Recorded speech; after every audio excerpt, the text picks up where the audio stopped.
Sore berganti malam, Ratu merias wajah Syahera dengan sangat cantik. Gadis itu merasa risih dengan kelakuan kakak iparnya. Ia yang akan pergi, tapi kakak iparnya yang sibuk sendiri. "Kak, sudah. Jangan terlalu tebal," ucap Syasha. Ia tidak suka memakai riasan yang terlalu mencolok, meskipun Ratu mendandaninya dengan riasan minimalis. Syasha tidak ingin membuat Randy salah paham. Apa jadinya jika Randy beranggapan, ia tampil maksimal karena akan bertemu dengannya? Ini juga sudah. "Berangkat sana." "Kakak mengusir aku?" tanya Syahera merengut. "Tidak. Tapi karena sejak setengah jam yang lalu, dia menunggumu di depan teras," ucap Ratu. "Kakak, suruh dia menunggu?" "Kenapa tidak bilang dari tadi?" ucap Syahera. Ia segera mengambil tas selempang warna coklat dan keluar dari kamar. Benar saja, Randy sedang berdiri membelakangi pintu. Pria itu membawa sekuntum bunga mawar merah, membuat Syahera menyesal menerima ajakan Randy. Sepertinya, Randy berpikir ia benar-benar menerima perasaannya. "Hai, sudah lama?" tanya Syasha berbasa-basi. Honey. "Tidak, baru saja." "Oh iya, ini untukmu." "Terima kasih." Syahera tersenyum canggung. "Kita jalan sekarang?" "Ya." Ia dan Randy pun pergi. Sesuai janji, mereka berjalan menyusuri jalanan di dekat taman. Melihat ramainya pedagang kaki lima dan juga para seniman jalanan. Ada yang menyanyi, ada yang bersajak, ada juga yang melukis. Syahera sedikit takut saat melihat pengamen yang membaca sajak. Mereka berkumpul, ada sekitar 5 orang yang membentuk lingkaran. Mereka terlihat menyeramkan karena seluruh tubuh mereka penuh dengan tato. Ia sedikit lebih mendekat ke arah Randy saat melewati mereka. "Hei, Nona manis. Janganlah takut kepada kami. Kami terlihat keras di luar, tapi lembut di dalam," ucap salah seorang dari mereka. Syahera tersenyum menanggapi ucapan mereka. Randy mengajak gadis itu untuk mendekat. Ia ingin melakukan sesuatu di depan Syasha. "Tidak mau," tolak Syasha. "Ayo, jangan takut. Ada aku," bujuk Randy. Syahera memegang ujung jaket yang dipakai Randy. Pria itu tersenyum melihat Syasha yang begitu waspada. Ia melangkah maju mendekati mereka. "Kesini cantik. Duduk di samping pacarmu dan dengarkan sebuah lagu dari teman kami," ucap orang yang tadi menggoda Syasha. Gadis itu tersenyum dan duduk di samping Randy. Sebuah lagu dari Anji berjudul "Dia" dinyanyikan dengan iringan gitar. Setelah mereka selesai, Randy memberikan uang pecahan Rp50.000 dan meminjam gitarnya. Ia menyanyikan lagu "Cinta Luar Biasa" dari penyanyi Anmes.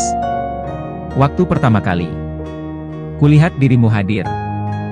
Rasa hati ini, inginkan dirimu. Hati tenang mendengar. Suara indah menyapa. Geloranya hati ini, tak kusangka. Rasa ini tak tertahan. Hati ini selalu untukmu.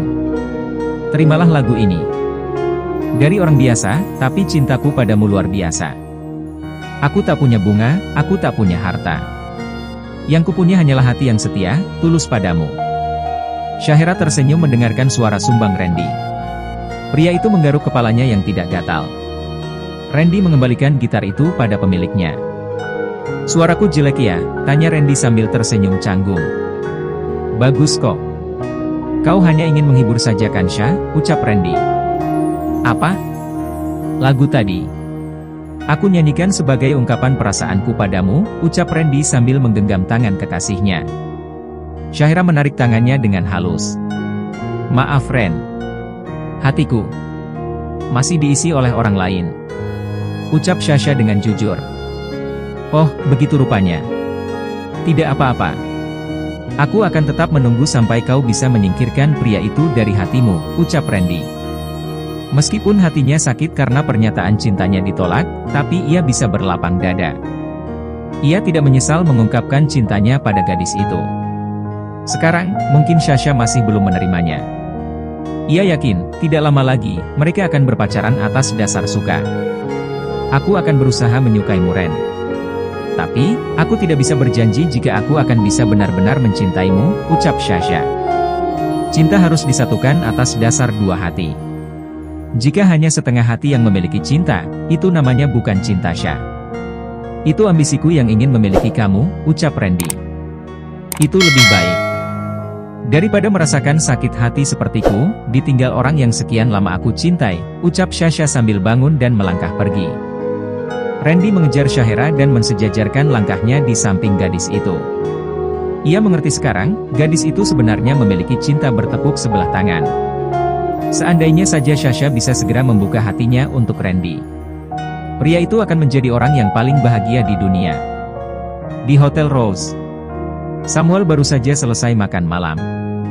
Melihat langit yang begitu indah, membuat ia ingin keluar berjalan-jalan menikmati bintang yang bertaburan di langit. Samuel duduk di taman dekat parkiran hotel. Di taman itu banyak sekali pasangan muda-mudi yang sedang bermanja-manja dan bercanda.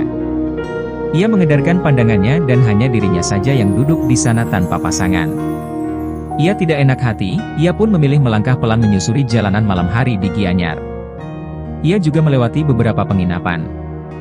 Tidak jauh dari penginapan itu ada sebuah toko oleh-oleh dan aksesoris.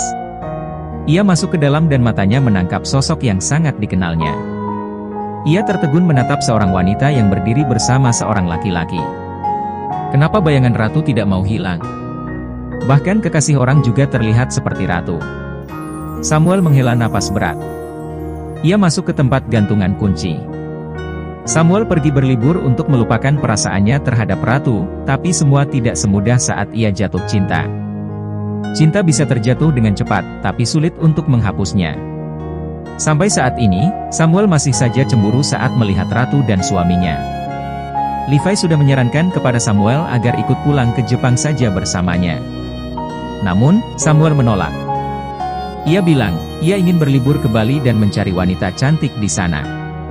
Kenyataannya, jangankan wanita cantik, kenalan saja tidak punya. Ia hanya mencoba meyakinkan ayahnya, bahwa ia baik-baik saja. Tidak masalah jika tidak bisa memiliki. Asalkan bisa melihat senyumannya, ia sudah bahagia. Mas, mau cari apa? Tanya penjaga toko souvenir. Suara penjaga toko itu membuarkan lamunan Samuel. Ah, itu. Maaf. Saya sedang melamun. Bisakah saya memesan kalung? Dari bahan apa? Di sini, kami membuat kalung dari bahan resin, bambu, manik-manik, dan kayu. Anda mau pesan yang berbahan apa, Mas? Dari bahan resin saja. Bisa memakai foto di dalamnya tidak? Bisa. Silakan Mas kirim fotonya ke nomor ini. Nanti kami akan mencetaknya dan menaruhnya di bagian tengah kalung. Samuel mengirimkan foto ratu. Setelah membayar uang muka, ia pergi. Samuel kembali ke penginapan. Ia memesan 2 kalung berbahan resin. Foto yang dikirim adalah foto pernikahan ratu dan raja. Ia sengaja memesan kalung itu untuk mengingatkan pada hatinya, bahwa gadis itu milik orang lain.